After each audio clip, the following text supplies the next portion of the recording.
সেনাবাহিনীর যে ক্ষমতাকে কোণঠাসা করে তিনটি প্রহসনের নির্বাচন করে ক্ষমতার মসনদে বসেছিল আওয়ামী লীগ সভাপতি শেখ হাসিনা, দীর্ঘ ১৬ বছর পর এবার সেই ক্ষমতা ফিরে পাচ্ছে বাংলাদেশ সেনাবাহিনী। ২০০১ সালে সপ্তম জাতীয় সংসদ নির্বাচন সামনে রেখে আরপিও সংশোধন করে এই ক্ষমতা দেওয়া হয়েছিল, কিন্তু ২০০৮ সালে আওয়ামী লীগ সরকার সেনাবাহিনীর ওই ক্ষমতা রহিত করে।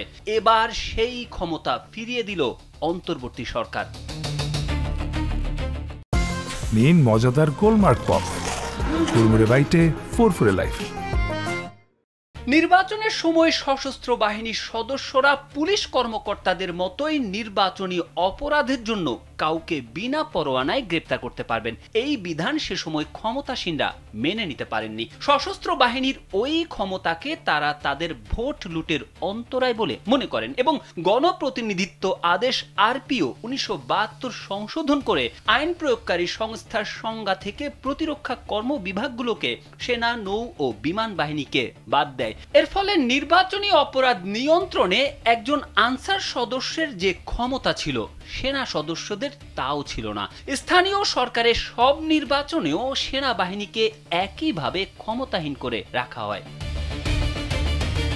২০০১ সালে সপ্তম জাতীয় সংসদ নির্বাচন সামনে রেখে আরপিও সংশোধন করে আইন প্রয়োগকারী সংস্থার সংজ্ঞায় প্রতিরক্ষা কর্ম বিভাগগুলো বা সশস্ত্র বাহিনীকে অন্তর্ভুক্ত করা হয়। ফলে সেনাবাহিনী একজন পুলিশ কর্মকর্তা না হয়েও নির্বাচনী অপরাধের জন্য কাউকে বিনা পরোয়ানায় গ্রেপ্তার করতে পারবেন। ২০০১ সালে এই বিধান অধ্যাদেশের মাধ্যমে আরপিওতে যুক্ত করা হয়, কিন্তু ২০০৮ সালে নবম জাতীয় সংসদ নির্বাচনে জয়ী হওয়ার পর আওয়ামী লীগ সরকার ওই সংশোধনী অধ্যাদেশ আইন প্রয়োগকারী সংস্থার সংজ্ঞা থেকে প্রতিরক্ষা কর্ম বিভাগকে বাদ দেয়।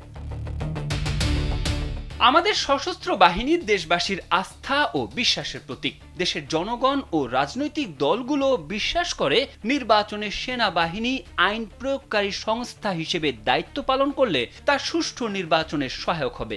এর জন্য আমরা গণপ্রতিনিধিত্ব আদেশ আরপিও ১৯৭২ সংশোধন করে আইন প্রয়োগকারী সংস্থার সংজ্ঞায় সশস্ত্র বাহিনীকে আবারও অন্তর্ভুক্ত করার উদ্যোগ নিয়েছি। এর ফলে নির্বাচনী আইন শৃঙ্খলা রক্ষায় সশস্ত্র বাহিনীকে কারণ নির্দেশের অপেক্ষায় থাকতে হবে না। গেল সোমবার কালের কণ্ঠকে এই কথাগুলো বলেন নির্বাচন কমিশনার আব্দুর রহমানেল মাসুদ। এ নিয়ে একটি প্রতিবেদন প্রকাশ করেছে দৈনিক কালের কণ্ঠ। তারেক আহমেদ, কালবেলা।